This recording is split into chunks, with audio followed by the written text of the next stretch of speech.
사랑합니다.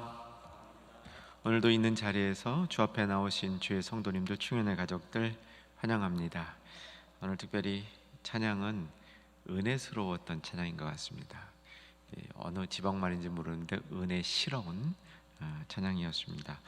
테너와 베이스로 찬양 올리신 주의 종들께 감사드리며 지속적으로 충현 교회 위의 찬양이 더욱 살아 움직이기를 소망합니다. 사도행전 뒷부분으로 가면 뒷심이 필요합니다. 뒷심이.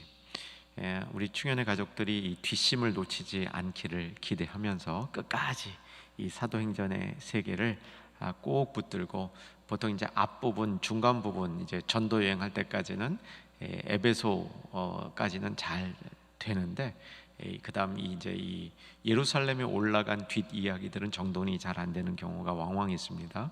이제 이 뒷부분을 놓치지 않기 위해서 간단히 오늘 말씀 앞부분 정리하고 오늘 말씀 속으로 들어오도록 하겠습니다.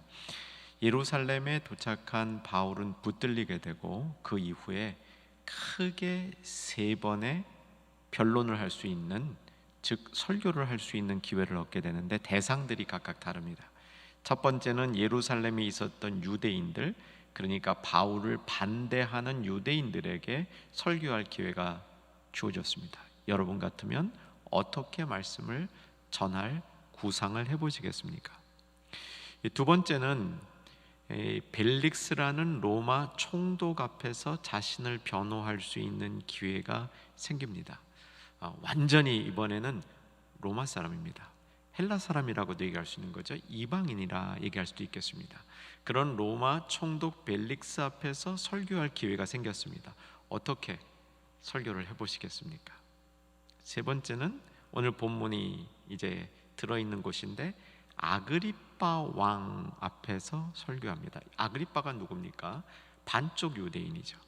반쪽인지 4분의 1쪽인지 정확히 혈통적으로는 모르겠지만, 어쨌든 전체 유대인도 아니고 전체 이방인도 아닌, 유대 문화도 알고 있고 이방 속에서 로마식 교육을 받은 로마의 관리인데, 피에 유대인의 피가 흐르고 있는, 유대교를 제법 아는 사람입니다. 이 섞여 있는 사람이죠. 이게 참 샘플링인 것 같아요. 예루살렘 유대인들에게, 이방인 중에 이방인인 로마 총독에게, 아그리빠 왕, 이 섞인 사람에게 각각 바울은 설교할 수 있는 기회를 한 번씩 얻게 되는 겁니다. 그런데 이 중에 두 번을 자신이 회심한 경험을 예화로 들어서 설교를 합니다. 간증 설교를 하는 거죠. 사실 바울이 한 번 설교할 수 있는 기회가 있다면 자신의 회심 사건을 자주 얘기했을 겁니다. 왜냐하면 그 회심 사건은 예수님의 부활과 관련 있는 사건입니다. 자신이 변했다는 것도 다른 사람에게 얼마든지 설교할 수 있는 중요한 설교 거리이지만, 그 설교 거리의 핵심인 변화가 어디서 왔느냐? 예수님의 부활을 경험한 그 놀라운 사건으로 인해서 자신이 변화되었다. 얼마나 설교하기 좋은 이 소재가 됩니까? 그래서 바울은 첫 번째 예루살렘 성도들에게, 예루살렘에 있는 유대인들에게 설교할 때 회심 사건을 사용하고, 오늘 아그리빠 왕 앞에서 세 번째로 설교할 때 또 회심 사건을 사용합니다. 사도행전 9장에 보면 진짜 회심 사건을 경험했던 역사적 기록이 있는 거죠. 그래서 총 3번 회심 사건이 사도행전에 기록이 되고 있습니다. 꼭 기억해 주시기 바랍니다. 그만큼 중요한 것이죠. 그런데 정말 바울은 탁월한 설교자입니다. 지난 시간에도 바울의 탁월성을, 그의 설교의 탁월성을 한번 여러분하고 같이 파헤쳐 본 적이 있는데 정말 탁월해요. 저희들은 그렇게 못합니다. 우리 선교지에 가서요, 말씀 전하는 거 보면 꼭 자기가 있는 교회식으로 전해요. 순 예배할 때, 교구 예배할 때 그런 이 내용으로 상대방에게 전하는데, 상대방은 알아들을 준비가 안 돼 있는데 이 문화 적응이 안 되는 경우가 참 많죠. 근데 바울은 어쩌면 그렇게 듣는 사람 청중에게 꼭 필요한, 똑같은 소재를 가지고도 청중에게 꼭 필요한 방식으로 접근하는지 우리가 잘 배워둘 필요가 있습니다. 저는 이 충영 강단에서 말씀을 전하는 것을 굉장히 자랑스럽게 생각합니다. 이유는 여러분들이 성경 말씀을 배우려는 이 마음이 많이 열려 있기 때문에 그렇습니다. 여러분, 말씀이라는 게 그래요. 내 귀에 들리는 얘기만 듣겠다 그러면은요, 처음에 내 귀에 들리는 얘기들, 이런 얘기들 이렇게 싹싹 다가오는 이런 내 삶에 바로바로 이렇게 좀 필요한 것 같은 얘기들을 즐겨 들을 수 있습니다. 좋습니다. 그런 말씀 꼭 필요합니다. 그런데 그런 말씀들은 언젠간 튀어나갑니다. 근데 정말 우리가 은혜를 받으려면요, 내가 말씀 속으로 들어가야 됩니다. 내가 말씀을 이렇게 헤집고 그 안으로 내가 쓱 들어갈 수 있는 그런 은사와 훈련이 되어 있을 때 우리는 종종 말씀으로부터 깊은 은혜를 받을 수 있습니다. 이 사도행전의 세계도 우리가 그렇게 말씀 속으로 들어가는 그런 시간이 될 수 있기를 기대하며 소망합니다. 자, 오늘 말씀 속으로 한번 들어가 봤으면 좋겠습니다. 자, 13절을 보시면 왕이요 누굽니까? 아그리빠죠. 지난번에 아그리빠 2세라고 말씀드렸습니다. 아그리빠 2세 아버지는 아그리빠 1세, 그 위는 아켈라오, 그 위가 헤롯 대왕, 그러니까 헤롯의 증손자라고 말씀을 드렸습니다. 매우 능력이 있는 왕이었다 정리했습니다. 그에게 설교를 하는데 회심 사건 얘기하죠. 정오가 되어 길에서 보니 하늘로부터 해보다 더 밝은 빛이 나와 내 동행을 들러 비치는지라. 다메섹 사건이죠. 잘 알고 있는 사건입니다. 정오의 빛보다 더 밝은 빛이었다 라고 설명하고 있습니다. 우리나라는 햇빛이 그렇게 강한 편이 아닙니다. 여러분, 이 사막에 가면 햇빛이 굉장히 강해요. 등반하는 사람들 이 선글라스를 반드시 껴야 됩니다. 등반하는 중에 암벽에 올라가고 그냥 눈 쌓인 그 지역에서 선글라스가 벗겨졌다 바로 실명이에요. 이 사막에 가면 빛이 굉장히 강합니다. 제가 얼마간 살았던 이 미국 LA 지역도요, 사막의 일부이기 때문에 빛이 굉장히 강합니다. 이 선글라스를 끼지 않고는 운전하는 것도 굉장히 힘들죠. 이 정오의 빛이라는 것은 굉장히 밝은 빛을 얘기하고 있는데, 이 밝은 빛, 정오의 빛이 밝은 빛인데 정오의 빛보다 더 밝은 빛이 비쳤다는 거예요. 이건 무슨 빛이겠습니까? 생명의 빛이에요. 여러분, 빛은 생명입니다. 빛은 생명입니다. 빛이 비추어지면 그곳에 왜 생명이 생기냐면 어둠이 없기 때문입니다. 어둠이 죽음이거든요. 어둠이 죄거든요. 근데 어둠이 없어지는 것이 빛이기 때문에 빛이 생명인 겁니다.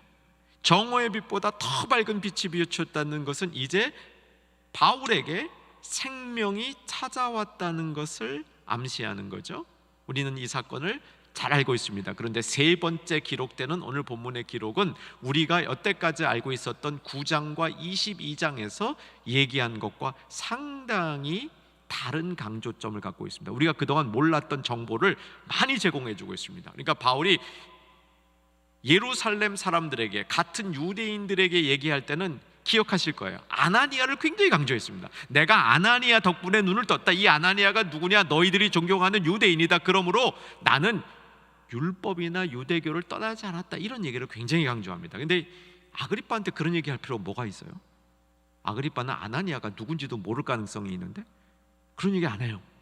꼭 아그리빠에게 필요한 얘기를 해주고 있는데 여기 아주 특별한 내용들이 나타납니다. 자, 14절 찾아가십시다. 같이 한번 14절 준비하시고 읽으십시다. 우리가 다 땅에 엎드러짐에 내가 소리를 들으니 히브리 말로 이르되 사울아 사울아 내가 어찌하여 나를 박해하느냐? 가시체를 뒷발질하기가 내게 고생이니라.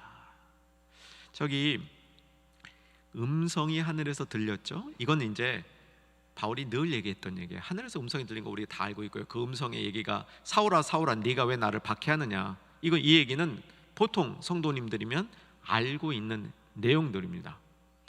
그런데 이 사울아 사울아 네가 나를 박해하느냐라는 말이 어느 나라 말로 들려졌다고요? 히브리 말로. 한국말만 하시는 분들은 저를 포함해서 보통 말을 들었다 그러면 이제 언어가 하나밖에 없으니까 그 말로 들었을 것이라고 추정을 해요. 그런데 여러 언어를 사용하는 사람들은요, 꿈을 꿔도요 다양한 언어로 꿈을 꾼다 그래요. 자기가 어느 말로 꿈을 꿨는지 그 상황에 따라 그 상황에 필요한 말로 꿈을 꾸는 겁니다. 제가 이제 학업을 하던 시절에 교수님 중에는 정말 여러 나라 말을 이렇게 막 하는 분들이 있어요. 여러 나라 말을 잘하는 분일수록 특징이 문법이 많이 틀려요. 문법이 그렇게 중요하지 않아. 그냥 통하면 되기 때문에. 근데 이 꿈도 다양한 꿈을 꾸거든요. 바울도 그랬습니다. 바울이 헬라어도 했죠. 이 히브리어도 했죠.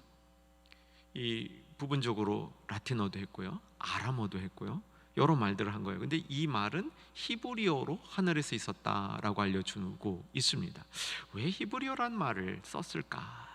제가 좀 이렇게 추정을 해보니까 이 분명히 알아들었다라는 사실을 밝히기 위해서 이 내가 지금 말하는 것이 지어낸 게 아니고 현장감을 주기 위해서 자신이 그때 들었던 언어도 밝히고 있다. 사실의 이 그 확실성을 증빙하기 위해서 그렇다. 이렇게 보는 게 좋을 것 같아요. 또 어떤 분들은 이렇게 얘기하는 분도 있습니다. 그 다음에 사울아 사울아 이렇게 얘기를 하잖아요. 사울아 사울아 이게 히브리어거든요. 이 아그리빠는 바울을 바울로 알고 있지 바울 이전에 사울이란 이름을 모르고 있었을 거예요. 근데 내가 음성을 들었을 때 사울아 사울아 그랬다고 그 사울이 누구냐 이 고민을 그걸 이제 이해가 안 될까봐 히브리어로 음성이 들렸다 뭐 이렇게 확실히 알려줬다 이렇게 볼 수 있습니다. 중요한 것은 그 다음에 나오는 말입니다. 우리는 정오의 빛보다 더 강한 빛이 바울에게 비춰서 바울이 꼬꾸라질 때 사울아 세울아 어찌하여 네가 나를 핍박하느냐. 우리가 알고 있는 부분은 사울은 예수를 핍박한 적이 없고 예수 믿는 사람들만 핍박을 했는데 예수님이 나타나셔서 왜 내가 나를 핍박하느냐 이렇게 말씀하신 것으로 추정해 볼 때 예수님 자신이 믿는 사람들과 동일시하였다 이런 해석을 할 수 있는 자리죠. 그런데 오늘은 그것보다 그 뒤에 바울에게 하신 말씀이 하나 덧붙여 있는 거예요. 자, 요거를 우리가 주목해 봐야 됩니다. 무슨 내용이냐면 14절 뒷부분에 있죠. 가시채를 뒷발질하기가 내게 고생이니라 이렇게 말씀하신 겁니다. 이게 도대체 무슨 얘기입니까? 가시채를 뒷발질하기가 내게 고생이다. 이 비유입니다. 이 비유가 여러분 속 들어오십니까? 원래 비유라는 것은 듣는 사람 쉽게 알아들을 수 있도록 해주시는 게 비유예요. 근데 우리는 그 비유를 들으면서 비유가 더 어려운 경우도 있습니다. 왜냐하면 그 문화 속에 살고 있지 않기 때문에. 근데 여러분 이게 감이 오세요? 가시채를 뒷발질하기가 내게 고생이라. 이 말은 당시에 농경 문화권에 있었던 사람들은 쉽게 이해할 수 있는 비유다 이렇게 학자들이 설명을 합니다. 그 다 근거가 있겠죠. 이 짐승을 멍에로 메고 이제 짐승이 갈 때 앞에 말이 있다고 치면 말을 이렇게 묶어놓고 이 어떻게 합니까? 말 안 들으면 이랴 하죠. 이랴 하면서 엉덩이를 채찍으로 때리는 거죠. 그 엉덩이를 때리는 채찍에 가시를 붙여놓은 겁니다. 따끔따끔해서 말 확실히 들으라고. 그래서 그게 가시채. 이 말과 같은 짐승은 어떻게 합니까? 딱 맞으면 아이야 하면서 싫으니까 뒷발질을 한번 해보는 거야. 다 맞은 다음에, 맞기 전에 하는 게 아니라 맞은 다음에. 소용없어. 아무리 뒷발질 해도 빨리 앞으로 가는 게 낫지. 뒷발질 하는 게 아무 소용이 없는 겁니다. 그래서 이건 뭐냐면 헛되게 헛수고하느라고 자기만 고생하는 현상, 이것에 대한 비유다 이렇게 정리하면 좋겠습니다. 이해가 되셨죠? 채찍으로 이제 그 엉덩이를 때리면 채찍 속에 가시가 붙어 있어서 그 가시로 딱 때릴 때 아프니까 이 뒷발질을 맞은 다음에 의미 없이 해대는 그런 모습을 설명하고 있다 볼 수 있겠습니다. 자, 예수님이 바울에게 왜 가시채를 뒷발질하는 게 내게 고생이라고 말씀하셨을까요? 이게 의미가 연결되시나요? 되셨으면 좋겠습니다. 네가 하고 있는 일이 헛수고라는 거죠. 그때 바울이 하고 있었던 일이 뭐였습니까? 믿는 사람 진멸하러 다니는 거였습니다. 믿는 사람 죽이러 다니는 것이 네가 헛고생하는 일이다. 그 길로 가지 말아라. 그 길로 가면 엉덩이 맞는다. 그 얘기예요. 바울이 가는 삶의 방향이 잘못되었을 때 하나님이 그 방향을 바로 잡기 위해서 바로 잡으시려고 하나님의 특별한 신적인 행위를 베푸시는 겁니다. 아프게 하는 거예요. 탁 때려서. 여러분, 가시채와 비슷한 얘기가 성경에 또 나오고 있는데 이제 표현이 뭐냐면 사람 막대기라는 표현이 있습니다. 사무엘하 7장 14절 한번 자막으로 봤으면 좋겠습니다. 이것은 한 개역 한글입니다. 옛날 번역입니다. 자, 옛날 번역 한번 같이 읽으십시다. 시작. 나는 그 아비가 되고 그는 내 아들이 되리니 저가 만일 죄를 범하면 내가 사람 막대기와 인생 채찍으로 징계하려니와. 사람 막대기와 인생 채찍으로 잘못된 자를 하나님이 징계하는 거예요. 이 사람 막대기, 이 비유가 쏙 들어오시죠? 사람이 체벌하는 막대기로 쓰이는 겁니다.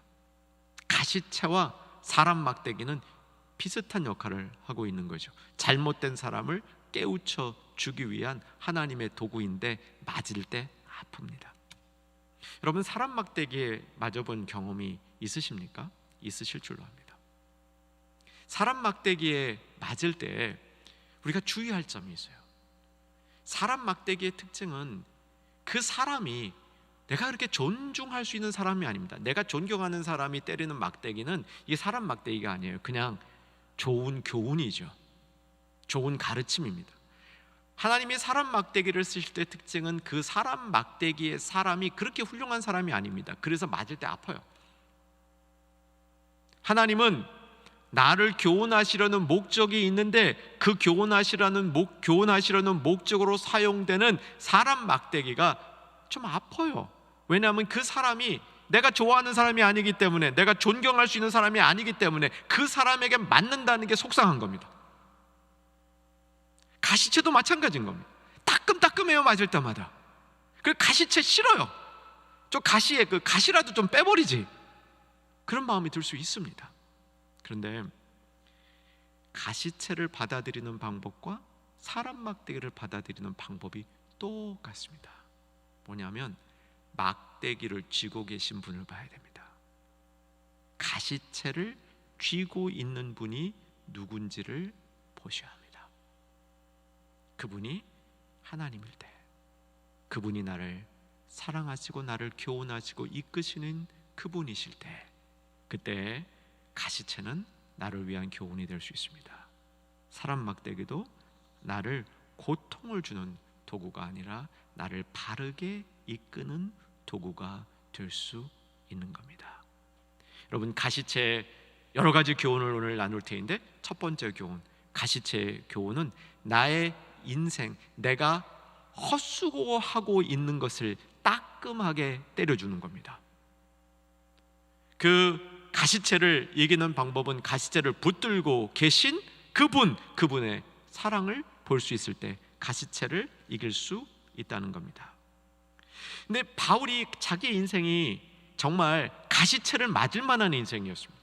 그리고 바울은 사실은 다메섹으로 예수 믿는 사람들 죽이러 가고 있었는데 그의 마음이 그렇게 편치 않았다는 거예요.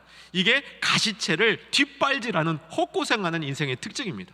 자기가 잘못된 길을 가면서 그 잘못된 길인 줄 알아. 그런데 계속 거기에 빠져 있는 모습인 거죠.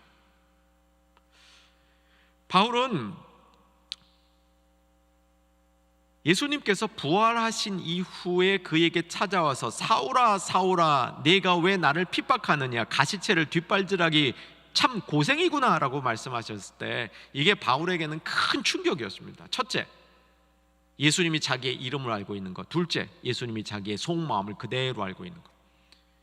가시채를 뒷발질하는 것은 그 당시에 바울이 정말 내면에서 경험하고 있는 자신의 모습이었습니다.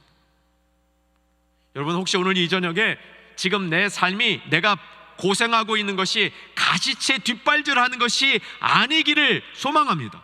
가시채 뒷발질하면서 고생하고 있다면 빨리 주님 앞으로 나오시는 역사 일어나기를 주 안에서 소망합니다. 여러분, 예수님께서요 무리를 걸으셔서 제자들을 찾아오실 때 제자들이 뭐 하고 있었습니까? 제자들이 뭐 하고 있었냐면요, 풍랑 중에 열심히 노젓고 있어요. 열심히, 정말 죽으라고 노젓고 있어요. 죽으라고 노젓고 있어요. 예수님이 무리로 찾아오셨어요. 그 무리로 찾아오신 예수님에게 배 밖으로 나와서 걸어갔던 사람은 베드로밖에 없어요. 나머지 제자들은 뭐였어요? 계속 노젓고 있어요. 계속 노젓고. 노져야 됩니다. 노젓지 말라는 뜻이 아니에요. 그런데 때로는 노젓는 일이 너무 수고로워, 너무 힘들게 노를 젓고 있어요. 그렇게까지 할 필요 없는데 그저 다가오시는 예수님 맞이하면 될 때가 있는데 그저 내 힘으로 살려고, 그냥 내 힘으로 살려고 노를 계속 저어가는, 가시대 뒷발질 계속하는 인생들이 많이 있다는 겁니다. 여러분, 오늘 이 저녁에 돌아보십시오.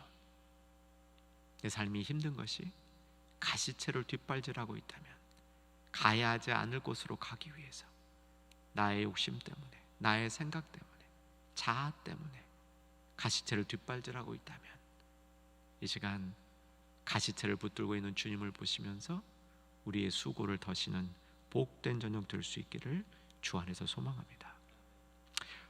바울은 스데반이 순교할 때 사실은 숨은 주범이었어요. 스데반을 죽이도록 뒤에서 이렇게 꾸민 것 같아요. 자기 손에는 피 안 묻히고. 그런데 스데반이 순교하는 장면을 보면서 바울은 거기에 마음에 깊은 이 움직임이 있었던 것 분명합니다. 22장에 나오는 바울의 회심 사건을 보면 그 제가 지금 말씀드리는 것을 검증할 수 있는 단서들이 나옵니다. 그게 가시들 뒷발질하는 거죠. 스데반이 순교하는 것을 보면서 스데반이 저렇게 순교하는 모습이 옳을 수 있다는 생각을 했는데 자기는 스데반이 순교를 한 그 순교를 더해서 다른 사람들을 순교시키려고 죽이러 다니고 있었던 바울의 모습 가운데 스스로 가시채를 뒷발질하고 있는 자신의 이런 내면의 모습을 발견하고 있었는데 부활하신 예수님이 다 나타나서 사울아 사울아 네가 왜 나를 핍박하느냐, 가시채를 뒷발질하던 네 인생이 참 고생스럽구나. 그 말에 바울은 자신의 무장을 해제시킨 겁니다. 이 말에서 바울은 다 깨진 겁니다. 거의 그로키 상태까지 자신의 인생이 전복되어지는 경험을 하게 된 것이죠. 가시제의 의미는 인생을 역주행하는 삶을 얘기합니다. 바르게 주행하지 않고 역주행하는 거 얼마나 힘듭니까? 여러분, 역주행하면 되게 힘들지 않으세요? 앞에서 차들이 막 달려오는데 역주행을 한다, 한번 생각해 보십시오. 이게 보통 일이 아니지 않습니까? 그 인생을 역주행하는 것을 가시채를 뒷발질하는 삶의 모습으로 보여주고 있는 거죠. 여기서 조금 더 바울의 인생과 이 가시채를 적용해 보십시다. 하나님은 바울을 원하는 방향으로 이렇게 이끌어 가십니다. 그런데 그 방향을 자꾸 안 가려고 하는 게 가시채 뒷발질하는 겁니다. 정해져 있는데 정해진 길로 가지 아니하며 딴 길로 가려고 계속 뒷발질하는 것이 가시채를 뒷발질하는, 그게 고통스러운 거죠. 이게 사실 가시채로 때려주는 게 고마운 겁니다. 어떤 땐 정말 가시채로 하나님이 때려주시는 게 고마워요. 안 그러면 완전히 역주행하는 건데. 이 대표적인 예가 누굽니까? 요나잖아요. 요나가 하나님은 니느웨로 가라 그러는데 니느웨 가기 싫어서 다시스로 도망가고 있었잖아요. 역주행한 거 아닙니까? 그 역주행하는데 하나님이 처음에 가시채로 안 때려줬어요. 막 순풍에 돛 달듯이 그냥 내려가니까 배도 만나고 배 타고 있는 게 배도 큰 배 만나가지고 이 배 타고 있으면 그냥 다시스까지 갈 수 있겠구나 하고 생각했는데 웬일입니까? 그 배가 풍랑 만나잖아요. 이 가시채가 아니라 그냥 한꺼번에 다 죽게 되는 그런 자리까지 가는 거죠.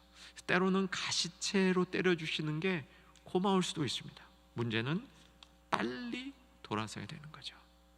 빨리 자기 자리로, 제 위치로 돌아올 수 있어야 합니다.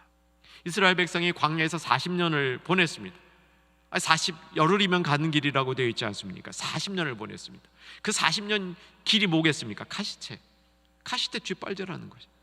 이렇게 가면 안 되는데 이렇게 가면 안 되는데 하면서 계속 카시테 뒷발질 고생하고 지냈던 기간이 40년 기간이었습니다. 바울은 왜 이 대목에서 가시체 얘기를 처음으로 공개했을까요?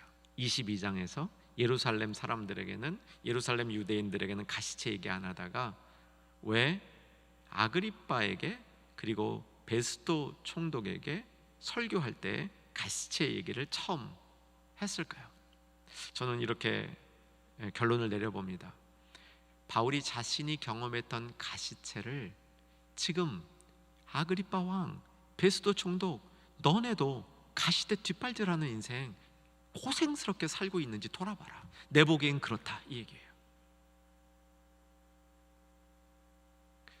너희가 가시체 뒷발질하는 그 일이 만약에 교회를 진멸하거나 복음의 행진을 막으려는 일이라면 꿈도 꾸지 말아라. 내가 그거 하다 큰 코 다쳤다. 그 간증을 하고 있는 겁니다. 내가 이런 간증을 해가지고 극적으로 예수님 만났습니다. 그래서 내가 이렇게 능력 있는 사람이 되었습니다. 이거를 간증하는 목표로 삼은 것만이 아니라는 겁니다. 진짜 바울이 이들에게 던져주는 숨은 메시지는 너희 인생도 가시체 맞을 뒷발질하는 그런 인생 사지 말고, 역주행하지 말고, 하나님의 부르심, 복음을 들을 때 마음에 찔림이 있다면 그 찔림을 가지고 주 앞에 회개하며 나오라. 바르게 돌이키고 회개에 합당한 삶을 살아라. 이 메시지를 던지고 있는 겁니다. 기가 막힌 설교죠. 자기 얘기를 하는 것 같은데 듣는 사람에게 강한 메시지를 주는 겁니다. 특별히 교회 박해할 꿈도 꾸지 말아라. 내가 그거 하다가 큰 코 다쳤다. 보시죠. 가시체 뒷발질하는 것은 하나님이 정해진 길로 가는 겁니다. 하나님이 나에게 정해놓은 그 길을 일탈하지 마시기 바랍니다. 내 인생의 다른 목적 때문에, 내 인생의 다른 즐거움 때문에 하나님이 정해놓으신 길을 일탈하려 할 때 고통이 따라요. 고통이 안 따르면요, 요나처럼 한 번에 가는 수가 있습니다. 고통이 따르는 게 감사한 겁니다. 그런데 그 고통이 따를 때 가시대 뒷발질하지 마시고 정해진 길로 옮겨오시는 우리 모두가 되기를 주 안에서 소망합니다. 다시 본문으로 돌아오십시다. 15절에 가면 이제 바울이 우리가 알고 있는 내용으로 돌아옵니다. 내가 대답하되 주님 누구시니까? 주께서 이르시되 나는 네가 박해하는 예수라. 이건 아주 기본적으로 우리가 알고 있는 이야기입니다. 네가 박해하는 예수라. 박해한 적 없죠. 근데 네가 박해하는 예수라. 바울은 예수님을 박해한 적 없습니다. 예수 믿는 사람을 박해했지. 근데 네가 박해하는 예수라 말씀하죠. 자, 16절이 또 우리가 모르는 새로운 정보입니다. 자, 16절 같이 한번 집중해서 읽으십시다. 일어나 너의 발로 서라. 내가 네게 나타난 것은 곧 네가 나를 본 일과 장차 내가 너에게 나타날 이 일에 너로 못과 못 종과 증인을 삼으려 함이니. 이 16절, 17절, 18절까지 한번 크게 보고요. 오늘 제가 얼마나 더 할 수 있을지 모르겠는데 시간이 되면 정돈하고 다음번 말씀 때 이제 이어가기를 해야 될 것 같아요. 오늘 양이 시간을 따라잡을 수 없을 정도로 많습니다. 17절 이스라엘과 이방인들에게서 내가 너를 구원하여 그들에게 보내어 그 눈을 뜨게 하며 어둠에서 빛으로 사단의 권세에서 하나님께로 돌아오게 하고 죄사함과 나를 믿어 거룩하게 된 무리 가운데서 기업을 얻게 하리라 하더이다. 요 말은 아주 우리가 자세히 또 분석할 건데 분석하기 전에 자, 보세요. 이걸 정리하고 가셔야 돼요. 소명과 사명이 어떻게 다른지 미묘한 차이가 있습니다. 정리해 드릴게요. 소명과 사명의 차이. 소명은 하나님께로 부르는 겁니다. 하나님께로 부르는 게 소명이에요. 사명은 할 일을 가지고 부르시는 거예요. 이 일을 하라고 부르시는 거예요. 근데 소명이 하나님께로 부르는 것이기 때문에 하나님께로 올 때 하나님이 주시는 정체성이 있어요. 자, 이제 16절은 크게 봐서 소명이라고 보시고 18절은 크게 봐서 사명이라고 보시면 돼요. 자, 그렇게 보시면 이제 좀 이해에 도움이 됩니다. 16절, 일어나 너의 발로 서라, 부르시는 거예요. 하나님 앞으로. 내가 네게 나타난 것은 네가 나를 본 일과 장차 내가 너에게 나타날 일에 너로 못과 못, 종과 증인 삼는 이 소명이에요.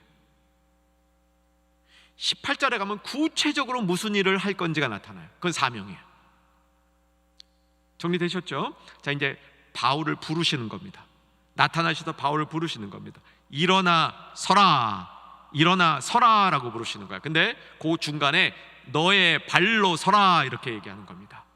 바울이 이때 눈을 멀었습니다. 빛 때문에 앞을 볼 수 없게 되었습니다. 앞을 볼 수 없는 사람에게 일어나 서라, 이거 용기를 필요로 하는 겁니다. 일단 안 보이는데 일어나 설 수 없는 거죠. 일어나 서서 움직일 수 없는 겁니다. 이 마가복음 10장에 보면요, 바디메오를 예수님이 고치실 때 결정적으로 바디메오에게 뭐라고 그러냐면 너 이리로 와라 그래요. 근데 그 바디메오가 벌떡 일어나고 겉옷 벗고 벌떡 일어나, 뛰어 일어나. 이 뛰어 일어난다는 말이 스프링처럼 용수철처럼 튀어올라 이런 말이에요. 벌떡 일어난 거예요. 그 벌떡 일어나는 거 뭐예요? 움직일 준비가 된 거야. 안 보이는 주제에, 안 보이는데도 왜? 용기를 얻은 거예요. 힘을 받은 겁니다. 하나님이 부르실 때 힘을 주십니다. 믿으시기 바랍니다. 하나님이 우리를 부를 때 힘을 줘요. 내 발로 일어나, 내 발로 일어나 서라, 내 발로 일어나 서라. 여러분, 우리 발로 일어나 쓰실 수 있기를 주 안에서 소망합니다. 낙심되어 있다면, 내가 용기를 잃었다면, 내가 지금 힘이 필요하다면 발로 일어났을 수 있다. 부르심이에요. 근데 이 부르심이 재미있어요. 우리는 이 부르심이 딱 봐도 이거 부르심이야. 내 발로 일어나 서라. 근데 이게 또 구약의 에스겔 선지자를 하나님이 부르실 때 이 표현을 써요. 그러니까 에스겔 선지자를 부르실 때 그 부르심의 양태가 예수님이 바울을 부르실 때 이 모습하고 비슷해요. 그러니까 바울을 부르신 게 에스겔을 부른 거하고 이게 닮은 꼴이라는 겁니다. 확인하십시다. 에스겔서 2장 1절 자막으로 봅시다. 자, 같이 읽으십시다. 그가 내게 이르시되 인자야 내 발로 일어서라, 내가 내게 말하리라 하시며, 소명 주는 거예요. 에스겔을 부르실 때 내 발로 일어나라. 어떻게 보면 당연한 것 같은데 이게요, 특별한 하나님의 일을 위하여 하나님께로 부르실 때 쓰는 표현인 겁니다. 여러분, 에스겔이 어떤 때 부르심을 받았습니까? 굉장히 어려울 때 부르심을 받았습니다. 에스겔을 향한 하나님의 부르심은 보통 사람이 감당할 수 없는 양의 그런 모습의 부르심이었어요. 그래서 에스겔에게 그 부르심을 주시면서 이런 거 기억나실 겁니다. 말씀을 먹으라. 말씀을 먹어야 돼. 그냥 씹어 먹는 것이에요. 종이 씹어 먹는 거예요. 근데 그걸 먹어야 돼. 이게 상징이죠. 그렇게 말씀을 먹어서 가득 채워둬야 감당할 수 있는 이다, 그 얘기였어요. 그런 모습으로 바울을 부르신 겁니다. 일어나 너의 발로 서라. 너의 정체성은 이제부터 할 일은 이거다. 뭐가 뭡니까? 종과 증인. 종과 증인. 자, 개역 한글 옛 번역을 보여드릴게요. 이 옛 번역이 더 재밌습니다. 옛 번역 보여드리겠습니다. 올려주세요.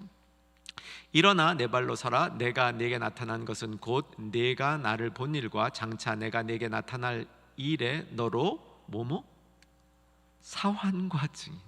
종 대신 사환이라는 말을 썼습니다. 저는 솔직히 사환이 더 좋습니다, 종보다. 이 종 그러면요, 헬라어로 둘로스라는 말이 딱 떠올라요. 근데 둘로스가 아니에요.